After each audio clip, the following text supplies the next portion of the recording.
I was sort of thinking, like, what if this was, like, the beginning of the Borg?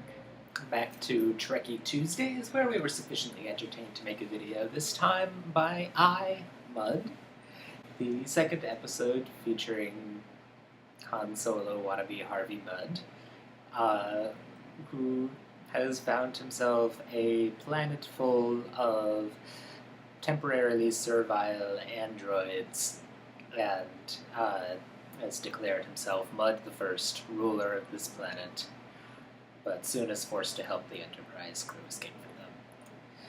Yeah, that was pretty sick. It's like, what?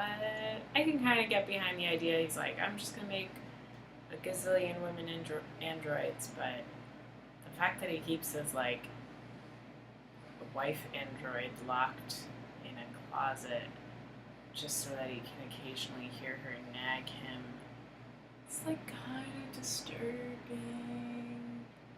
There's a moment where you think Chekhov is not going to have sex with the androids because he thinks they can't consent, but then we realize that it's just that he thinks that they can't actually properly have sex, and once he discovers that they can, he has no further problem with it. I think the more interesting thing is what the last act of this show is, which is that the humans have to defeat the androids by presenting them with examples of illogic, and the way they choose to go about it is by basically acting out a Star Trek episode. So they articulate, like, the central premise of this and very many other episodes, that humans, in order to be happy, can't be happy. And they just hit that really hard. They act out action sequences where they don't have the proper props or special effects. They do cliched things like the one woman who's beams down with them betrays all of the rest of them because she's been swayed by the vision of the bad guys.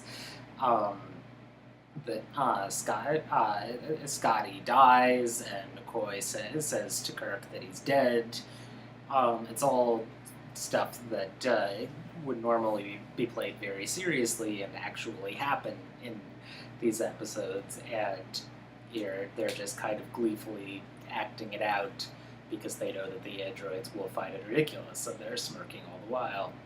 Not only is the show parodying itself, which you occasionally see when serial fiction has gone on for a while. They'll have an episode that's poking fun at the rest, but it's actually, the episode is parodying itself, that episode, which they can maybe get away with because they've done this similar plot several times before, and so they don't have to bother to articulate why, articulate in any seriousness why it's a problem that these androids want to give the humans everything that they want and serve them in all things.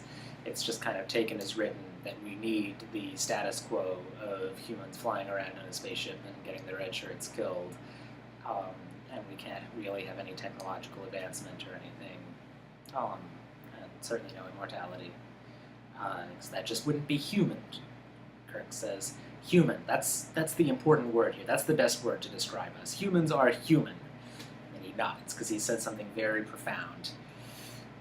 Has he started playing up the illogic yet? I don't think so. I don't think he's got a comp with that plan. I think he thinks he's actually saying something non-tautological there.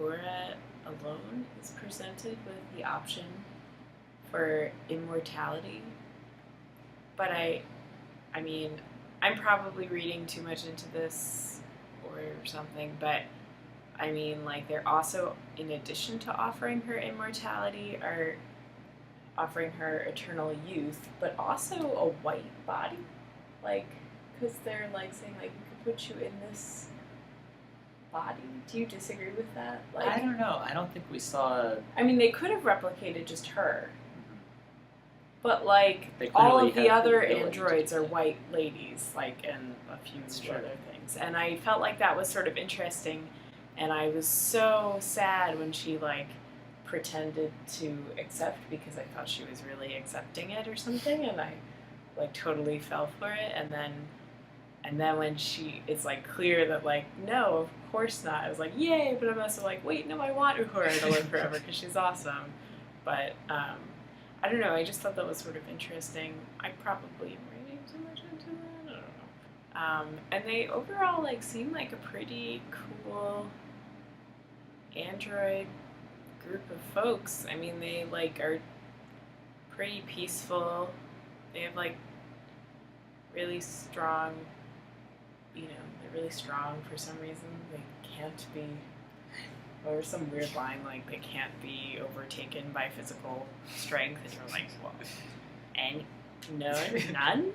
Like, I think Mud is like a really weird character, and I think it's weird that he brought him back. He is sort of like fun to watch.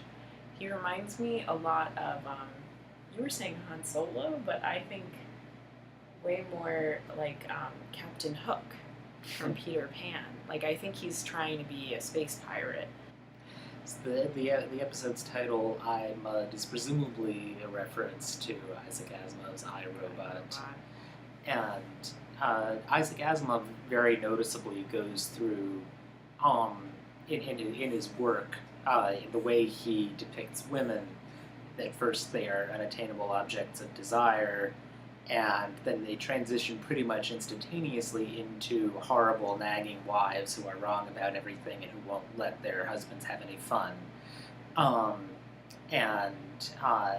then there's a brief period towards the end of his life where they're like independent characters who are working together with the male protagonist, and it tracks his own romantic adventures.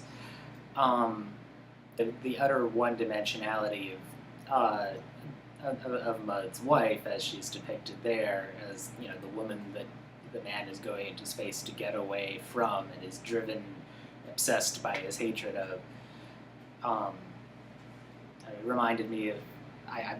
There are lots of short stories like this from Asimov, but I'm in Marsport without Hilda.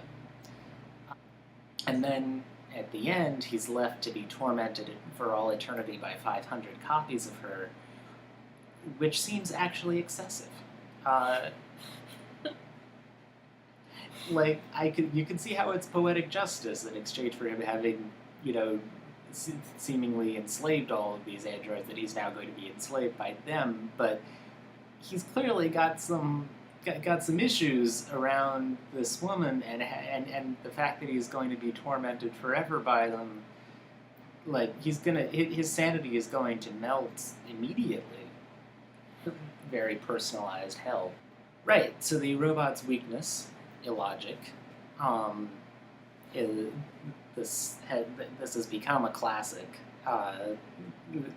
really a mainstay of science fiction, that now you see a robot being subjected to ultra-sophisticated human logic bombs, like the phrase, this statement is a lie, everything I say is lying, I am lying to you right now, and steam comes out of his ears and out of his head.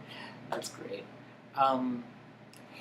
They talk about how the androids must be a networked superbrain, but then they decide that they are all focused in through one single point of failure, this single Norman model. And I agree that the fact that there's only one Norman when there are 500 of everybody else is suggestive, like in the show, but why would that be? Like, the brain doesn't have a single point of failure, and it's a generally good engineering principle not to have a single point of failure, in part because when you're conducting what amounts to a denial of service attack, as they are, a single choke point makes you weaker to it.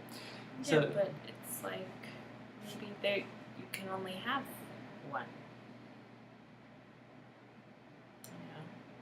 Like, you can only have one queen bee in the hive. It's not that like that's the best way to do it. It's just that's how it has to be. Mm-hmm. I think it's a good demonstration for weaknesses in that in that design structure. It's really the point of this episode. It's a little engineering fable about distributed systems. I think it was fun. It's a good episode. to see a robot's belly button secret. It is metal computer parts. Dun dun dun. There were enough twists and turns that I didn't see everything coming. I feel like that's, for me, a sign of a good Star Trek episode. This, even after all of these years, I still don't know, like, what the plot line's gonna be, even though, like, so many things have revamped it and redone it over and over again. So it's kind of a cool. Well, Sarah's sleepy, so we're going to leave it at that. Tune in next week for another episode of Trekkie Tuesdays.